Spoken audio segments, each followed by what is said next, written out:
Sermón 2.2. La fe que puede abrazar el martirio. Apocalipsis 2.1.7.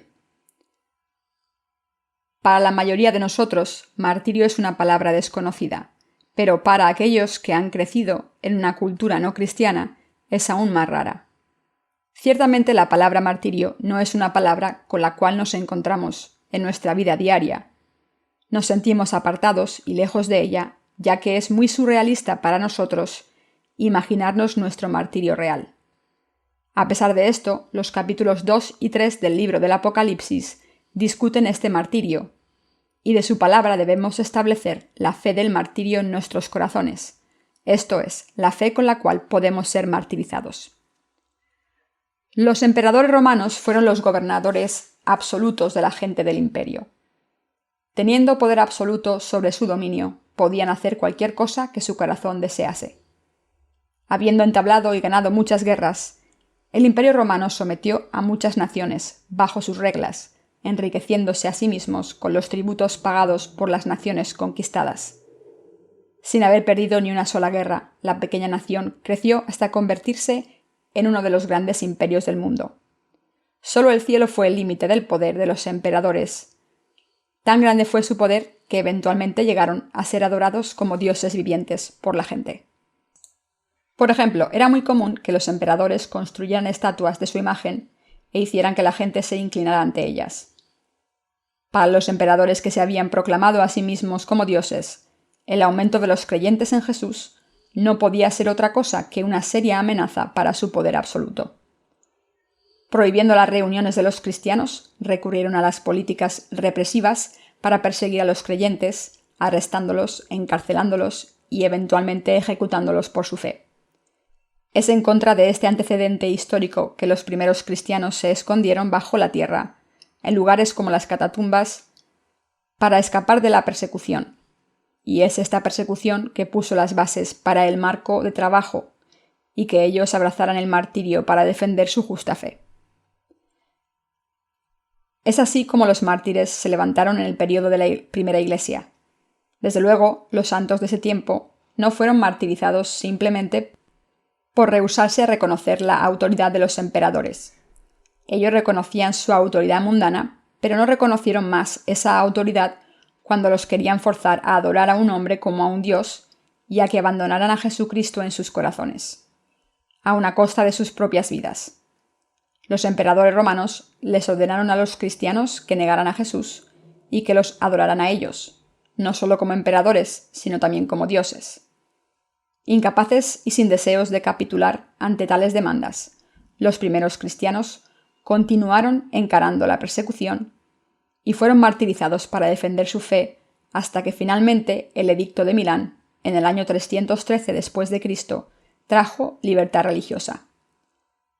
Así como estos primeros antecesores de la fe, nosotros también preferimos encarar una muerte justa que abandonar nuestra fe. El pasaje acerca de las 7 iglesias en Asia Menor no solamente es la descripción de las circunstancias y las situaciones de ese tiempo, sino también la revelación acerca del mundo que vendría. En él se encuentra la revelación de que los siervos de Dios y sus santos serán martirizados por defender su fe. Igual que en el tiempo del Imperio Romano, habrá un tiempo cuando un gobernador absoluto surgirá como la versión moderna del emperador romano, sujetando a todo el mundo bajo su reinado tiránico, haciendo estatuas de su imagen, pidiendo que todos se inclinen ante ellas y demandando ser adorado como Dios. Esto no está muy lejano de nuestro tiempo, y cuando esta era llegue, muchos santos seguirán las pisadas de los creyentes de la primera iglesia en su martirio. Por lo tanto, debemos guardar en nuestros corazones la palabra de advertencia que nuestro Señor dio a las 7 iglesias en Asia. En saludo, motivación y advertencia, las 7 iglesias en Asia, Dios les dio la promesa que al que venciera comería del árbol de la vida, el cual está en el centro del paraíso de Dios, y recibiría la corona de vida, el maná escondido para comer, la estrella de la mañana y más. Es la fiel promesa de Dios para aquellos que vencieran a través de su martirio. Él dará todas las bendiciones eternas del cielo. Entonces, ¿cómo enfrentó la primera iglesia su martirio? La primera cosa que debemos recordar es que aquellos que podían ser martirizados eran los siervos de Dios y sus santos. No todos pueden ser martirizados. Solo aquellos que creen en Jesús como su Salvador no capitularán bajo la persecución y se sostendrán de su fe y confianza en el Señor para encarar el martirio. El apóstol Juan, a quien vemos aquí reprendiendo a la iglesia de Efeso en su exilio a la isla de Patmos, era el último vivo de los 12 apóstoles de Jesús. Todos los demás apóstoles ya habían sido martirizados, así como otros santos. Hablando históricamente, los santos de las 7 iglesias en Asia eran solo unos cuantos, entre los incontables cristianos, que fueron martirizados hasta el año 313, huyendo de la persecución de las autoridades romanas. Literalmente se escondieron bajo tierra, cavando cuevas para escapar de su alcance, y reuniéndose en cementerios subterráneos llamados catacumbas, para adorar, a través de todo esto y más. Nunca traicionaron su fe y voluntariamente aplazaron su martirio. Los siervos y santos de las 7 iglesias en Asia, incluyendo la iglesia de Efeso, a pesar de haber sido reprendidos por Dios aquí, también fueron martirizadas. Lo que les permitió ser martirizados fue su fe en el Señor. Todos ellos creían que el Señor era Dios, que Él quitó todos sus pecados y que Él era el pastor que los guiaría a todos al reino del milenio y a la tierra y cielo nuevos. Es esta fe y la convicción de la esperanza lo que les permitió vencer todos sus temores y dolores de muerte otorgados por su martirio. Estamos viviendo los últimos tiempos. No falta mucho para que el mundo se una bajo una autoridad y que un gobernante con poder absoluto emerja. Este gobernador absoluto, como está escrito en Apocalipsis 13, amenazará las vidas de los santos y demandará que renuncien a su fe. Pero nosotros, los santos del fin de los tiempos, seremos capaces de vencer sus amenazas y coerción, y defenderemos nuestra fe a través de nuestro martirio, ya que tenemos la misma fe que tenían los santos de la primera iglesia. En los versículos 4 y 5, Dios reprendió a la iglesia de Efeso diciendo: «Pero tengo contra ti que has dejado tu primer amor. Recuerda, por tanto, de dónde has caído, y arrepiéntete, y haz las primeras obras. Pues si no, vendré pronto a ti, y quitaré tu candelero de su lugar, si no te hubieras arrepentido». ¿Qué significa esto? Quiere decir que la iglesia de Efeso había dejado el evangelio del agua y el espíritu. Todos los santos de la primera iglesia, incluyendo a aquellos de la iglesia de Efeso, habían creído en el evangelio del agua y el espíritu. Esto se debió a que todos los discípulos de Jesús habían esparcido y predicado el evangelio del agua y el espíritu. Así, el evangelio que los santos de este tiempo recibieron de los apóstoles fue el evangelio completo, no el falso, el evangelio hecho por hombres que solo creen en la sangre de la cruz. Pero aquí se dice que el siervo de la iglesia de Efeso había perdido su primer amor. Esto significa que el siervo de la iglesia de Efeso había abandonado el evangelio del agua y el espíritu y su ministración de la iglesia. Es por eso que el Señor dijo que Él removería la lámpara de su lugar a menos que se arrepintiera. Remover la lámpara de Él quería decir quitar la iglesia, la cual a su vez significaba que el Espíritu Santo ya no podía obrar en la iglesia de Efeso. Para el siervo de la iglesia de Efeso, el regresar al evangelio del agua y el espíritu no era una cosa difícil de hacer. Pero esto era el menor de sus problemas. Lo que lo llevó al problema fue que él, mientras creía en el evangelio del agua y el espíritu, en su corazón, falló a la predicación explícita de lo que él creía.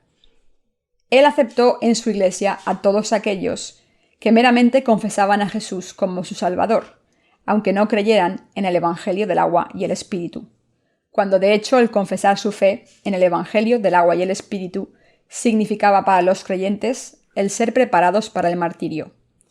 Así que, en otras palabras, Él le dio la bienvenida a todos aquellos que llegaron a su iglesia sin importar si tenían la misma fe en Dios y en su evangelio del agua y el espíritu, ya que el entrar en la iglesia de Dios requería mucho sacrificio, y debido a que el siervo tenía miedo de que estos sacrificios evitaran que muchos se unieran a la Iglesia, él había fallado en predicar la verdad absoluta en términos precisos.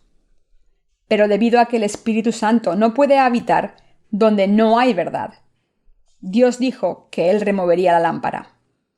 No se debía a la falta de obras del siervo y de los santos de la Iglesia de Efeso el que Dios haya dicho que removerá la Iglesia, sino él quiso decir que no podía habitar en la Iglesia debido a que la verdad ya no se podía encontrar allí. Es un requisito que la Iglesia de Dios siga el Evangelio del agua y el Espíritu.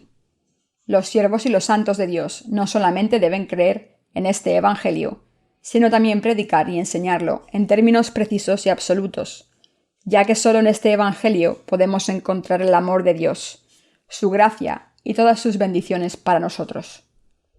En lugar de predicar este Evangelio, el siervo de la Iglesia de Efeso aceptó en su congregación a aquellos que solo creían en la sangre sobre la cruz. Pero aun para un siervo nacido de nuevo, santo o iglesia que cree, pero no predica el Evangelio del agua y el Espíritu, que ha quitado todos nuestros pecados con el bautismo de Jesús y su sangre sobre la cruz, hará todas las obras de nuestro Señor inútiles. Aunque nos quedemos cortos ante los ojos del Señor, si creemos en este Evangelio y lo predicamos, el Señor puede morar y obrar en nosotros por el Espíritu Santo. Aun si los siervos de Dios o los santos están llenos de limitaciones, el Señor puede enseñarnos y guiarlos a través de su palabra. En la Iglesia del Evangelio del agua y el Espíritu se encuentra el Espíritu Santo, y la presencia del Espíritu Santo en ella significa que la Iglesia es santa. No puede existir nunca más santidad para los siervos de Dios o los santos si no predican el Evangelio del agua y el Espíritu. Pueden ser capaces de decir que ya no tienen pecado, pero la santidad no puede ser hallada donde no es predicado el Evangelio del agua y el Espíritu.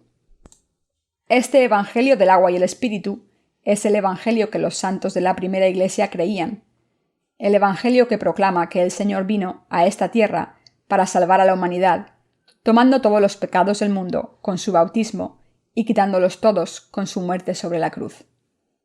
Él quitó todas nuestras debilidades y limitaciones con su bautismo. Dios quitó todos nuestros pecados de nuestras debilidades y limitaciones, y Él se ha convertido en nuestro eterno pastor. Habiendo sido ricamente bendecido, ¿cómo puede alguien cambiar al Señor por un emperador romano y adorar a un simple mortal como su Dios? Debido a que la gracia de Dios es tan grande y abundante, ni las seducciones ni las amenazas de un emperador romano podían lograr que los santos negaran su amor, y ellos voluntariamente y con gusto abrazaron su martirio para defender su fe. Desafiaron ambas las amenazas que buscaban manipularlos para renunciar a su fe y los intentos de entregarlos a oficiales públicos para hacerlos abandonar su fe a cambio de beneficios materiales. Nada podía hacerlos renunciar a su fe y abandonar a su Dios, y esta fe que no moría les permitió soportar el martirio. Los corazones de los mártires están llenos de gratitud por la gracia y amor de Dios que los había liberado de sus pecados a través del Evangelio del agua y el Espíritu. Aquellos cuya fe impedía que traicionaran el amor de Dios que los había liberado eternamente de sus pecados, abrazó el martirio sobre la apostasía. El tiempo vendrá, cuando, así como los emperadores romanos demandaban que los santos de la primera Iglesia reconocieran su divinidad y los adoraran como dioses, nosotros también seremos coaccionados a renunciar a nuestra fe. Cuando esto pase, debemos seguir las pisadas de nuestros antecesores en la fe y defenderla con el martirio. Aunque estamos llenos de limitaciones, Dios nos ha amado tanto que Él ha tomado todas nuestras limitaciones y pecados sobre sí mismo. A pesar de cuán lejos hemos llegado a estar ante su gloria, Él nos ha aceptado en sus brazos. No solo nos ha abrazado Él, sino que también Él ha resuelto todos los problemas del pecado y de la destrucción, y nos ha hecho sus hijos y su prometida por siempre. Es por eso que nunca podremos traicionar nuestra fe en Él, porque voluntaria y gustosamente abrazaremos el martirio por su nombre. El martirio es defender el primer amor que Dios nos dio. No es producto de nuestras emociones humanas, sino la fe en el hecho de que Dios nos ha dado sus bendiciones, a pesar de nuestras debilidades y limitaciones. No es por la fortaleza de nuestra voluntad que podemos ser martirizados, sino por la fe en la grandeza de nuestro amor. Desde luego, existen personas que mueren como mártires de su país o de una ideología. Esta gente tiene una convicción inquebrantable en lo que creen, que es justo, y están dispuestos a dar sus vidas por su amor. Pero, ¿qué hay de acerca de nosotros? ¿Cómo pueden los hijos de Dios que han nacido de nuevo por el agua y el Espíritu, a través de su fe en Jesús, ser martirizados? Podemos ser martirizados porque estamos agradecidos por el Evangelio con el cual nuestro Señor nos ha amado y salvado, porque Dios nos ha aceptado a pesar de nuestras innumerables limitaciones, porque Él nos ha dado el Espíritu Santo, y porque Él nos ha hecho su pueblo, y nos ha bendecido para que vivamos eternamente en su presencia. Nunca lo podemos abandonar. Dios nos ha prometido el cielo y la tierra nuevos, y por esta sola esperanza no podemos abandonar nuestra fe. No importa lo que pase, aun si el anticristo nos amenaza y nos persigue a muerte en el fin de los tiempos. Nunca podremos negar a nuestro Señor y a su Evangelio del agua y el Espíritu. Aun si somos arrastrados a los pies del anticristo y somos ejecutados, nunca podremos traicionar la gracia y el amor de Dios que nos ha salvado. Como dice el dicho, ni aun sobre nuestros cuerpos muertos traicionaremos al Señor. Podemos ser coaccionados a hacer otras cosas, pero existe una cosa ante la cual jamás sucumbiremos. Nunca dejaremos ni traicionaremos el amor de Cristo que nos ha salvado.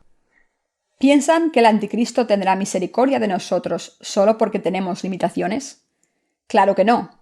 A él no le importamos. Pero nuestro Señor nos ha hecho completos y totales, tomando todos nuestros problemas y siendo juzgado en nuestro lugar, a pesar de cuán expresamente débiles y deficientes somos. Es por eso que no podemos abandonar el amor de la salvación del Señor, que nos ha liberado a través del Evangelio del agua y el Espíritu, y el por qué no podemos abandonar nuestra fe en este primer amor. Nada puede ser abandonado, a menos que lo abandonemos en nuestro corazón primero. De la misma forma, si guardamos nuestra fe en nuestros corazones, podemos defender nuestra fe hasta el final, sin importar cuánta amenaza, tentación o coerción sea puesta sobre nosotros. Si conocemos en nuestros corazones el precioso amor de Dios por nosotros, y si nos aferramos a este amor hasta el final, podemos defender el Evangelio hasta los últimos días. Ya que aquellos que caminan en fe, abrazar el martirio nunca será difícil. Todos debemos pensar seriamente en el prospecto de nuestro propio martirio. El martirio no es solamente soportar dolor y sufrimiento. Es tal nuestra carne que aun un ligero pinchazo de una aguja puede traer un dolor insoportable. Tolerar tales dolores de la carne no es de lo que se trata el martirio. Más bien, el martirio es dar tu propia vida. No meramente sufrir dolores físicos, sino realmente perder la propia vida. Cuando el anticristo demande que lo llamemos y le adoremos como a Dios, resistiremos hasta la muerte. Ya que solo el Señor es nuestro Dios y solo Él merece nuestra adoración, es apropiado que seamos martirizados para defender su nombre. No podemos cambiar esta fe por nada. ¿Acaso el anticristo, quien niega a Dios y demanda ser adorado como Dios, realmente merece ser adorado? Claro que no. Solo Dios tiene el poder de crear el mundo y el universo. Solo Él tiene el poder sobre la vida y la muerte. Solo es sin mancha y sin pecado y totalmente justo ante toda la creación, y solo Él tiene el poder de quitar todos los pecados del mundo. Entonces, ¿qué hay del anticristo? Lo único que tiene el anticristo es poder mundano. Es por eso que no podemos cambiar a nuestro Señor por Él, y es por eso que nunca podemos traicionar nuestra fe en el Dios Todopoderoso. Dios es el único que con seguridad nos dará felicidad eterna. Él resucitará y dará cuerpos glorificados a aquellos que han sido perdonados por creer en Jesucristo, y abrirá para ellos las puertas del reino del milenio y del cielo y la tierra nuevos. Pero aquellos que se inclinen ante el anticristo encararán el castigo eterno y serán lanzados al infierno junto con Satanás. Será la cosa más necia que hagamos si desecháramos nuestra felicidad eterna, poniéndonos del lado del anticristo, por miedo a lo que solo será dolor y sufrimiento pasajeros. Conociendo esta verdad, aquellos que creen en sus corazones en el Evangelio del agua y el Espíritu, con valor estarán firmes en contra del anticristo, serán martirizados y recibirán felicidad eterna como recompensa por su sacrificio. Tú y yo seremos martirizados. No te equivoques, cuando la era del caballo negro termine, la era del caballo amarillo llegará y entonces el anticristo emergerá y las plagas de las 7 trompetas comenzarán. El anticristo se levantará con toda seguridad. Nosotros los santos seremos martirizados con seguridad y con nuestra resurrección seremos raptados con toda seguridad. Y ciertamente entraremos en el reino de los 1000 años. Es por eso que seremos martirizados voluntariamente todos cuando el anticristo nos persiga y demande nuestra muerte. Quo Vadis, una de las películas clásicas, caracteriza a muchos cristianos que dieron sus vidas para defender su fe y cantaban alabanzas mientras los mataban. La película misma es ficción, pero los antecedentes históricos de la misma son verdaderos. Esto es, muchos cristianos dieron sus vidas para defender su fe. ¿Por qué lo hicieron? Debido a lo que demandaron las autoridades de ellos: negar a Dios, adorar a otros dioses en su lugar y a que abandonaran su fe. Esto era algo que ellos no podían aceptar. Si hubieran cambiado a su Dios, como lo demandaban los emperadores romanos, lo hubieran cambiado todo. El emperador hubiera llegado a ser su Dios, sometiéndolos bajo su tiranía, y hubieran muerto en batalla como sus peones. No hubieran sido liberados del pecado, ni hubieran sido capaces de entrar en la tierra y cielos nuevos. Es por eso que no podían traicionar su fe, y en su lugar decidieron encarar su muerte certera con gozo y alabanza. Podían cantar alabanzas al Señor aun mientras morían, ya que su esperanza era mucho más grande que su dolor en la muerte. Es absolutamente crítico para nosotros defender el Evangelio del agua y el Espíritu. También es imperativo para nosotros vivir en esperanza, creyendo que más allá de nuestra muerte nos espera la vida eterna en un mundo nuevo, lleno de felicidad y gloria. ¿Alguna vez han sufrido por el Señor? ¿Realmente han sufrido no por sus limitaciones o errores, sino por amor al Señor? Si nuestro sufrimiento es por el Señor, todos nuestros dolores se convertirán en un gozo mayor. Así expresó el apóstol Pablo este gozo. Pues tengo por cierto que las aflicciones del tiempo presente no son comparables con la gloria venidera que en nosotros ha de manifestarse. Romanos 8:18. Debido al gozo de la gloria que ha de ser revelada en nosotros, siendo mucho mayor que el dolor de nuestro sufrimiento por nuestro Señor, todos los sufrimientos actuales serán enterrados bajo el inmenso gozo y felicidad de nuestra fe. En otras palabras, los santos y los mártires de la primera iglesia pudieron vencer su dolor y dar sus vidas por el Señor, porque ellos sabían que el gozo que les aguardaba era mayor que su sufrimiento inmediato. Su martirio no fue producto de su habilidad para tratar con el dolor y soportar el sufrimiento, sino de su esperanza por la gloria venidera. Por lo general, la gente soporta su dolor pensando que solo tienen que tolerarlo. Esta es una batalla difícil y agobiante. Cuando su tolerancia trae resultados decepcionantes, su frustración crece aún más. Todo ese sufrimiento para nada. Pero para nosotros cristianos, lo que es aún mayor es el gozo y la felicidad de nuestra perseverancia, ya que estamos seguros en la certeza de nuestra esperanza y recompensas.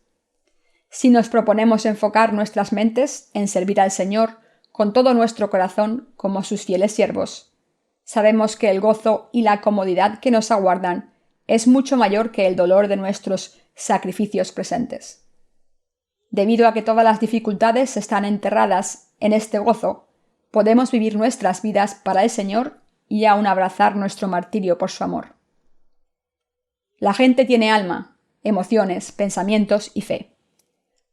Para las almas nacidas de nuevo, debido a que el Espíritu del Señor mora en ellos, el ser perseguidos por su justicia solo puede traerles un gozo indescriptible y felicidad por la gloria que les aguarda. Pero si dejaran su primer amor, el Señor no dudará en remover la lámpara.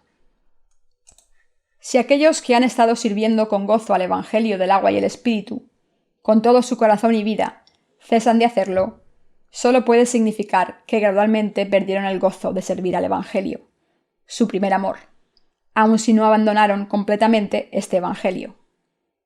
Puede que se sostengan con su fe personal, pero si ya no se enorgullecen en predicar el Evangelio y no conservan un claro entendimiento de lo que se requiere para ser salvo, que la sangre sobre la cruz no es suficiente para la salvación, entonces su fe será diluida y su martirio será inalcanzable para ellos. Entonces Dios removerá su lámpara de su lugar. Aquellos que sirven al Evangelio con gozo y con templanza serán capaces de abrazar el martirio por su propia voluntad, ya que nunca abandonaron su primer amor. Debido a que esta gente fue bendecida por Dios por creer y predicar el amor de Cristo, ellos pueden ser martirizados. No importa cuán capaz o talentoso seas, si no predicas el Evangelio del agua y el Espíritu, la Iglesia será removida de su lugar. Este es un mensaje del cual Dios quiere que mantengamos. Si nos damos cuenta y creemos en esta verdad, podemos renovar nuestro corazón y ser capaces de ser martirizados por el nombre del Señor. ¿Cuál es la esencia fundamental que sustenta nuestra fe? Es el Evangelio del agua y el Espíritu. Si no fuera por el Evangelio del agua y el Espíritu, ¿de qué servirían nuestras obras de fe? La razón por la cual podemos conservar nuestra fe se debe a que Dios nos ha amado y nos ha tomado en sus brazos con su Evangelio del agua y el Espíritu.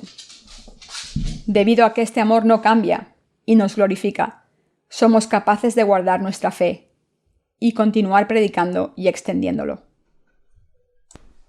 A pesar de nuestras debilidades, podemos correr hacia Dios hasta el final, debido a que el Evangelio del agua y el Espíritu nos ha salvado y porque en este Evangelio se encuentra el amor de Cristo. Estamos llenos de limitaciones, pero debido a que hemos sido revestidos en el Evangelio del agua y el Espíritu, que está lleno por el amor de nuestro Señor, podemos amar a nuestros hermanos y hermanas, a los siervos de Dios y a todas las almas del mundo. Fundamentalmente, el perfecto amor está más allá del alcance humano. Debido a que no hay amor entre nosotros, somos incapaces de amar a alguien más, solo nosotros mismos en egoísmo. Mucha gente es engañada por lo que aparece en la superficie, atraídos por la fachada resplandeciente que tan solo es del grosor de la piel. Juzgan a la gente de acuerdo a las posesiones materiales y externas que tienen. Pero entre los verdaderos creyentes está el amor de Dios. Esto es lo que nos permite extender el Evangelio, el perfecto amor de nuestro Señor. Nuestro Señor vino a esta tierra, fue bautizado para aceptar todas nuestras limitaciones y limpiarnos de todos nuestros pecados para salvarnos. Entonces, ¿cómo podríamos nosotros dejar su primer amor que nos ha convertido en hijos de Dios? Podemos tener fallos en muchos aspectos, pero nunca debemos tener fallos en nuestra fe. Debemos predicar este Evangelio con una fe absoluta. Lo que más se necesita en tiempos de tribulación es exactamente esta fe en el Evangelio del agua y el Espíritu. Cuando encaremos pruebas y tribulaciones, la fuerza para defender nuestra fe y vencer las dificultades solo vendrá de la fe en el Evangelio del agua y el Espíritu. Es por el poder de este Evangelio que nuestras caras se iluminarán de gozo cuando nos cansemos debido a las innumerables luchas que encaramos en nuestras vidas cotidianas. Este es el amor de nuestro Señor. Algunas veces la gente está lista para caer en la trampa del legalismo. Piensan que Dios los bendice por lo que han hecho. Desde luego, yo no sugiero que esto sea totalmente falso, ya que el Señor dijo que Él amaría a todos los que lo amaran. Pero no se debe a lo que hemos hecho, el que Dios nos amó tanto que nos limpió, Debido a que Dios conoce todas las promesas que nos ha hecho, y debido a que Él conoce todos nuestros pecados, Él nos ha, en su amor y voluntad perfectas, abrazado y hecho completos. Se debe solo a sus bendiciones que podemos vivir en gozo. Se debe a que Dios nos ha hecho su pueblo y sus siervos, que podemos trabajar para el Señor, ser revestidos de su gloria, predicar el Evangelio a otros y, cuando el tiempo llegue, ser martirizados por su nombre. Él es quien nos ha capacitado para hacer todas estas cosas. ¿De dónde sacaron fuerza las mujeres mártires de Quo Vadis para cantar alabanzas al Señor aun mientras eran puestas a muerte? Encontraron la fuerza en el amor de nuestro Señor. Debido a que el amor de Cristo fue tan grande, ellas pudieron abrazar el martirio con alabanzas. El mismo principio se aplica a nuestras propias vidas. Vivimos nuestras vidas debido a que el Señor nos ha capacitado para ello. No es debido a nuestras propias obras que vivamos como hijos y siervos de Dios. No hemos hecho nada para merecerlo. Es por el perfecto e inamovible amor de Dios y nuestra fe en este amor que le podemos seguir a Él hasta el fin, aun cuando algunas veces tropezamos. Esta fuerza es la fuerza de Dios, no la nuestra. El martirio es posible solo por el amor de Dios que nos ha hecho completos. Solo por la gracia de Dios podemos abrazar el martirio. Recuerden esta verdad, que es Dios quien nos capacita para ser martirizados, y no pierdan su tiempo tratando de prepararse para el martirio, como si hubiese algo que pudieran hacer al respecto. Solo nuestra fe en el Evangelio del agua y el Espíritu nos capacitará para alabar al Señor hasta el último aliento. El Señor dijo a las 7 iglesias de Asia: al que venciere le daré a comer del árbol de la vida, el cual está en medio del paraíso de Dios. El árbol de vida se encuentra en el cielo y tierra nueva. Ahí se encuentra el trono de Dios, casas construidas con piedras preciosas y el agua abundante de vida. A aquellos que venzan, Dios ha prometido este paraíso de Él, en donde vivirán con Él eternamente en perfección. Aquellos que venzan lo hacen con su fe en el Evangelio del agua y el Espíritu. Cualquier otra cosa que no sea de este Evangelio hará la victoria imposible, la cual solo puede ser lograda por la fuerza de Dios, no por la fuerza del hombre. La fuerza que nos permite vencer solo viene de Dios. Debemos darnos cuenta y apreciar cuán grande es el Evangelio del agua y el Espíritu, y cuán grande es el amor y la salvación de Dios, ya que es este Evangelio lo que nos dará la fe para abrazar el martirio.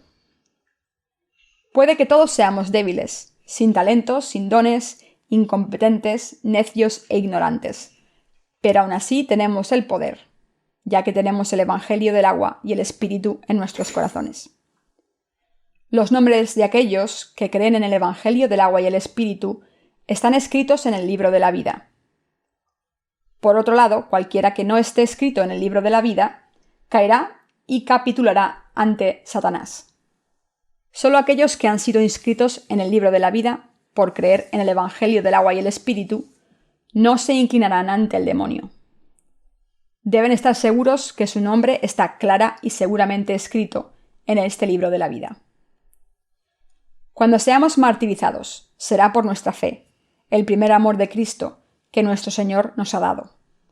Podemos esperar nuestro martirio sin preocupaciones o temor, ya que creemos que el Espíritu Santo, que mora en nosotros, nos dará la fuerza para enfrentar nuestro martirio.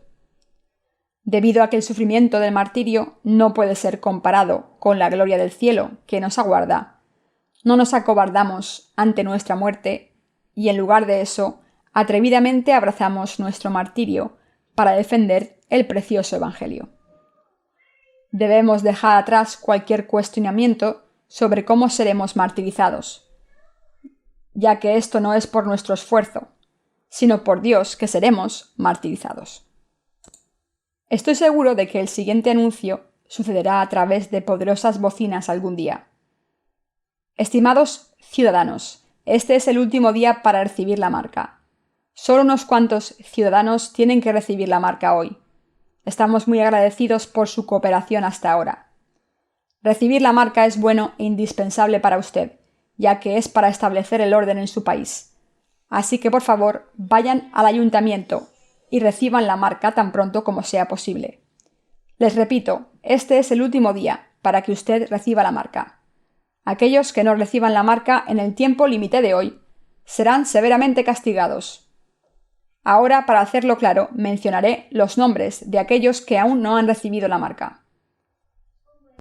Desde luego, esto es ficción, pero estas cosas pasarán seguramente en un futuro cercano. Los creyentes de la primera iglesia se identificaban los unos con los otros con la señal del pez. Era la contraseña entre ellos.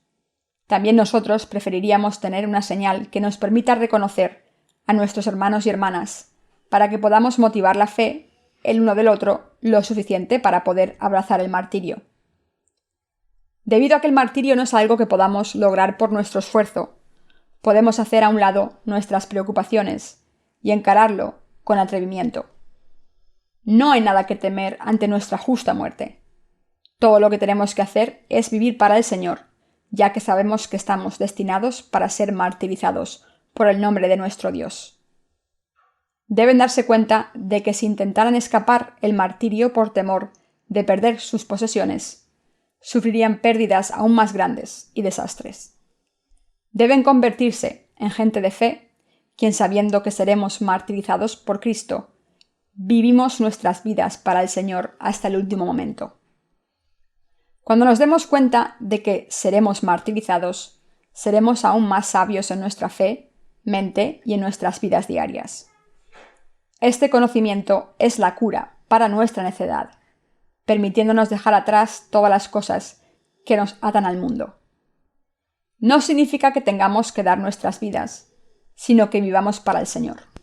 Hasta que el poder de Dios lance a Satanás hasta el fondo del hoyo, vivimos para el Señor, quien nos ha salvado. Peleamos en contra y vencemos del anticristo y damos toda la gloria por la victoria a Dios y solo a Él. Dios quiere ser glorificado por nosotros. Doy gracias al Señor por permitirnos dar, con nuestra fe, gloria a Él, quien nos ha dado tanto. Creemos que el Señor regresará pronto para llevarnos. Cuando muchas almas regresen a Dios al final de los tiempos, Dios las recibirá en sus brazos y se las llevará. Como dice Dios a la iglesia de Filadelfia en Apocalipsis 3:10, por cuanto has guardado la palabra de mi paciencia, yo también te guardaré de la hora de la prueba que ha de venir sobre el mundo entero, para probar a los que moran sobre la tierra. Con por cuanto has guardado la palabra de mi paciencia, Dios se está refiriendo a las vidas fieles de los santos.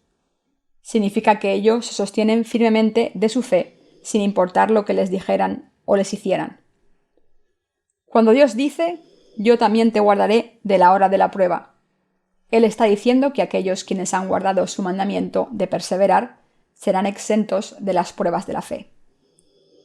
En otras palabras, cuando llegue el tiempo de la tribulación y martirio, Dios simplemente nos tomará mientras nos encontramos fielmente en nuestras vidas normales de servicio y oración.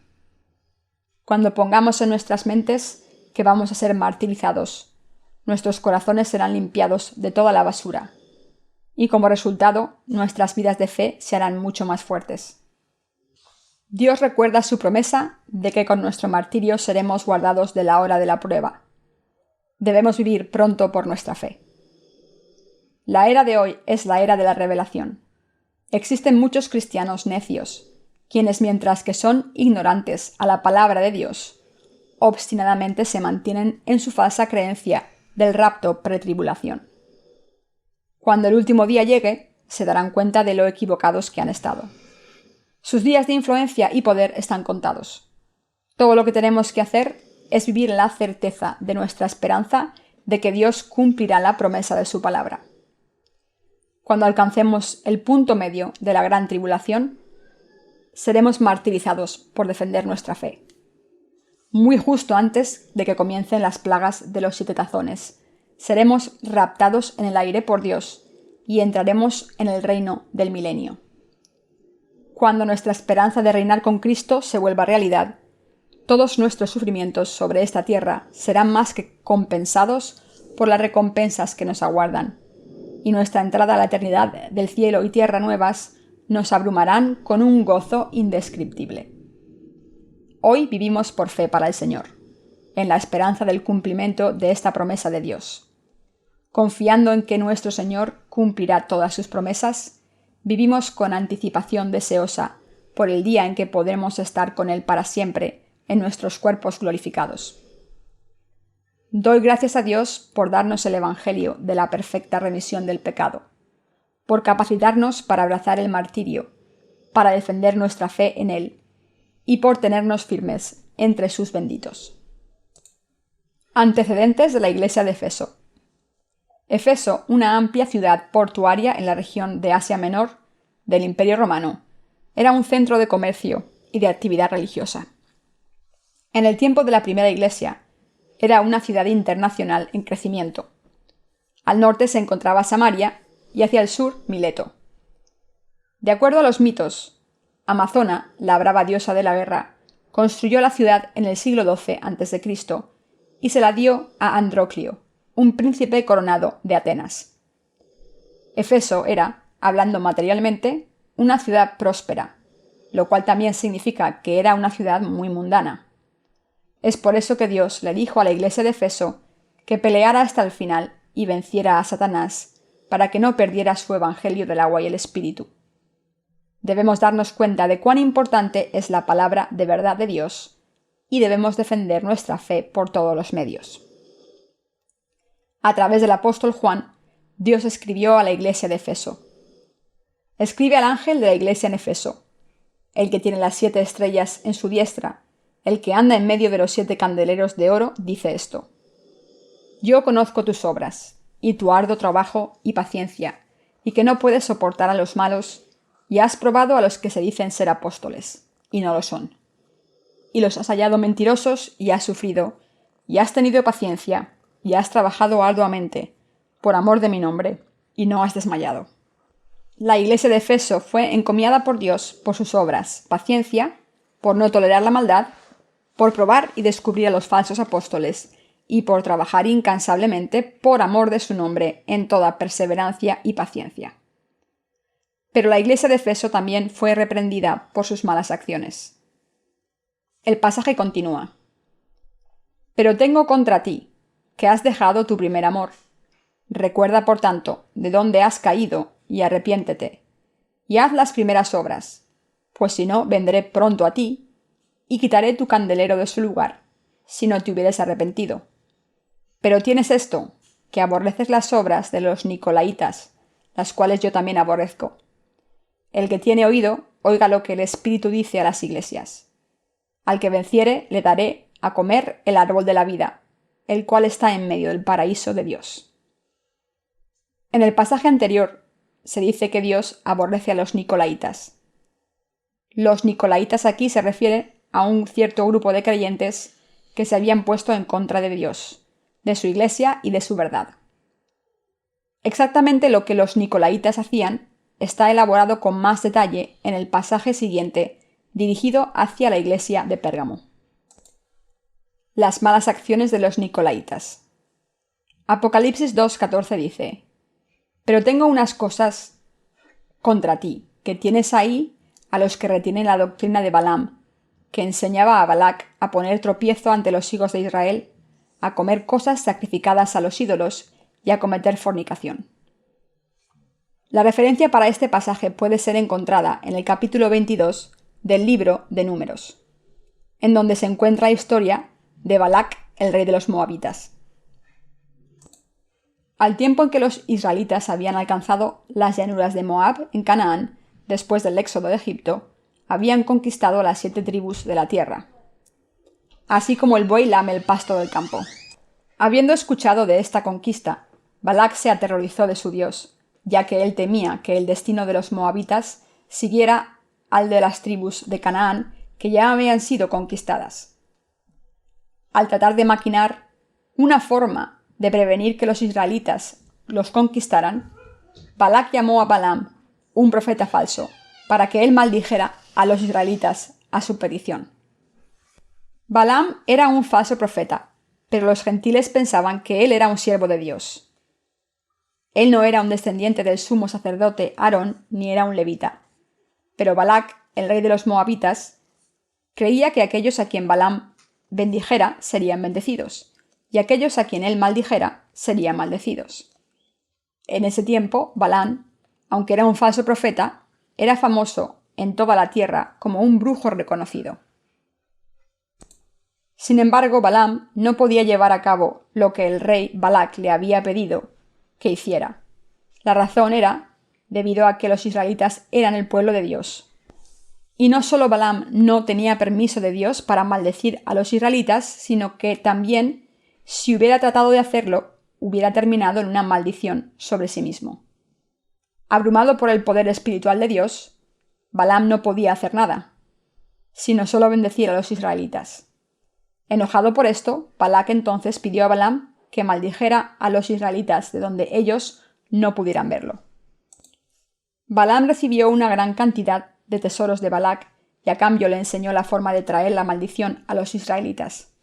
La trampa era tentarlos a cometer idolatría, invitándolos a sus fiestas de los moabitas y dándoles sus mujeres para que los israelitas fueran castigados por Dios por sus pecados. Es así como el falso profeta Balaam enseñó a Balac a traer la destrucción a los israelitas. Dios dijo que él aborrecía a Balaam, ya que era un hombre que amaba el dinero. Existe mucha gente en la comunidad cristiana de hoy que es igual a Balaam. De hecho, ellos son falsos profetas, pero muchos de ellos continúan siendo respetuosos y reverenciados. Pero lo que Balaam perseguía eran las posesiones materiales. Cuando se le alimentaba con dinero, bendecía. Cuando no, maldecía. En la comunidad cristiana de hoy, tristemente, muchos de los que se suponen son siervos de Dios son iguales a Balaam. Cuando aquellos que creen en Dios terminan persiguiendo solo ganancias materiales, terminan como falsos profetas. Es por eso que Dios aborrecía a los nicolaitas. ¿Saben qué es lo que trae destrucción a la Iglesia de Dios y a sus siervos? Es el amor al dinero. Aquellos que solo persiguen ganancias materiales con sus ojos verán su propia destrucción ante Dios. Las iglesias que siguieron a Balaam. Hoy, como en los tiempos de los apóstoles, existen muchas iglesias mundanas y falsos siervos que siguen el camino de Balaam. Agotan todos los medios para sacarles todo el dinero a sus seguidores. Por ejemplo, existe un manejo curioso para hacer que la congregación compita entre ellos para dar testimonio de su fe, no por su espiritualidad, sino por sus ofrendas materiales, como si la contribución de un creyente fuera el barómetro de su fe, implicando que la fe de aquellos que contribuyen más a la Iglesia es mayor que la fe de aquellos que dan menos. El único propósito de este manejo corruptivo es el enriquecimiento de la Iglesia. Desde luego que es una cosa maravillosa si los creyentes deciden servir a Dios y a su Evangelio con corazones sinceros. Pero los falsos profetas como Balaam acechan a los creyentes para llenar sus propios estómagos. Incitan a sus seguidores a una competencia de testimonios materiales, como «Yo ofrecí mis diezmos fielmente y Dios me ha recompensado con muchas bendiciones a través de mi negocio». Engañados por Balaam, los creyentes, sin sospechar, piensan que este es el camino a la verdadera fe, cuando de hecho es el camino a un empobrecimiento material y espiritual, falso orgullo y finalmente su propia destrucción. Las obras de los nicolaitas no son otra cosa que las obras de Balaam, así como Balaam en su codicia enseñó a Balac a poner piedra de tropiezo a los israelitas. Muchos que afirman ser siervos de Dios en la comunidad cristiana actual solo están interesados en los bolsillos de sus congregaciones. Aquellos que son desviados por estos falsos profetas terminan con las manos vacías después de dar todas sus posesiones a estos falsos pastores, y lo que es aún peor es que tarde o temprano recobrarán el sentido y se darán cuenta de que lo que han creído es totalmente falso. Al final terminarán culpando a la falsa iglesia y terminarán renunciando a su fe. Desafortunadamente, la triste realidad es que este penoso estado de la situación es común, aun en las llamadas iglesias evangélicas. Engañados por Balaam, muchos creyentes son desviados por este fraude y terminan abandonando la iglesia. La Escritura nos dice que Dios aborrece las obras de los nicolaitas. Si seguimos a los nicolaitas, perderemos nuestra fe en Dios. Tenemos muchos testimonios que Dios nos ha dado, y estos son tesoros que nos enriquecen espiritualmente. El perseguir ganancias materiales por medio de los testimonios es algo de lo que debemos alejarnos, ya que es el camino de los nicolaitas que Dios mismo aborrece. Fe con carácter. Dios advirtió en contra de las obras de los nicolaitas a todas las 7 iglesias en Asia. Además, también les prometió que aquellos que vencieran comerían del árbol de la vida. Cuando servimos al Señor, lo hacemos por fe, debido a nuestra gratitud por su redención y también por el conocimiento de que proclamar el Evangelio del agua y el Espíritu es lo correcto. No servimos a Dios, de ninguna manera, para lucirnos ante nosotros y para vernos bien. El hacer eso ni es verdadero servicio ni es fe verdadera. En la Iglesia de Dios debemos ser muy cuidadosos acerca de estas obras de los nicolaitas. Es por eso que el Señor advirtió acerca de los nicolaitas a las 7 iglesias de Asia. ¿Saben por qué muchas iglesias, que no son iglesias nacidas de nuevo, han crecido tanto y tan rápidamente? Crecieron porque lo que construyó estas iglesias fue la fe falsa y los falsos testimonios. Los siervos de Dios nunca deben de aprovecharse de sus rebaños para llenar sus propios estómagos. La verdadera fe es creer en la salvación que Dios nos dio con el bautismo de Jesucristo, su sangre sobre la cruz y su juicio en nuestro lugar. Pero muchas iglesias, por igual nacidas o no de nuevo, usan los testimonios para exprimir los bolsillos de sus congregaciones. Deben ser lo suficientemente cuidadosos y sabios para reconocer que mientras que los testimonios verdaderos edifican la fe y glorifican a Dios, los falsos serán su propia trampa. Las iglesias más ricas del mundo de hoy son guiadas por ministros que son iguales que Balaam. Los líderes de la iglesia que siguen el camino de Balaam usan sus iglesias para explotar a sus seguidores, para añadir sus intereses materiales. Los líderes cristianos como Balaam toman dinero de sus seguidores, incitándolos a una competencia de testimonios materiales. Yo detesto sus obras extremadamente. La verdadera vida de fe comienza solo con eso. Debemos ser lo suficientemente sabios para evitar las trampas de los nicolaitas que Satanás ha puesto. Todos deben conocer lo que son las trampas de los nicolaitas y nunca ser engañados por los siervos de Satanás, cuya ambición no tiene límites. Particularmente, los siervos de Dios deben ser extremadamente cuidadosos en este asunto. Esto incluye a los ministros. Cuando los ministros llegan a ocuparse exageradamente con sus posesiones materiales, qué coches conducen, cuán grandes son sus casas, cuánta propiedad poseen, cuán grandes son sus cuentas de banco, terminarán corrompiendo sus iglesias, guiándolas por el camino de los nicolaitas. Dios les dijo a las 7 iglesias de Asia, particularmente, que pusieran atención a este asunto. El hombre de la fe de Balaam solo busca ganancias materiales, su propia gloria, y eventualmente intentará convertirse en el fundador de un culto. La Iglesia de Dios no debe ir en pos de posesiones materiales. Como Dios nos lo ha prometido, Él mismo bendecirá a aquellos que van tras el Evangelio del agua y el Espíritu. Debemos usar nuestras posesiones materiales para predicar el Evangelio, no para almacenarlas en esta tierra. Rechace a los falsos profetas. Aun los creyentes nacidos de nuevo serán condenados si caen en las trampas de los nicolaitas. Al principio puede que piensen que la fe de tales líderes es fuerte y maravillosa, pero la decepción de los pastores finalmente los guiará a su destrucción. Dios dijo al ángel de la iglesia de Éfeso que él aborrecía las obras de los nicolaítas.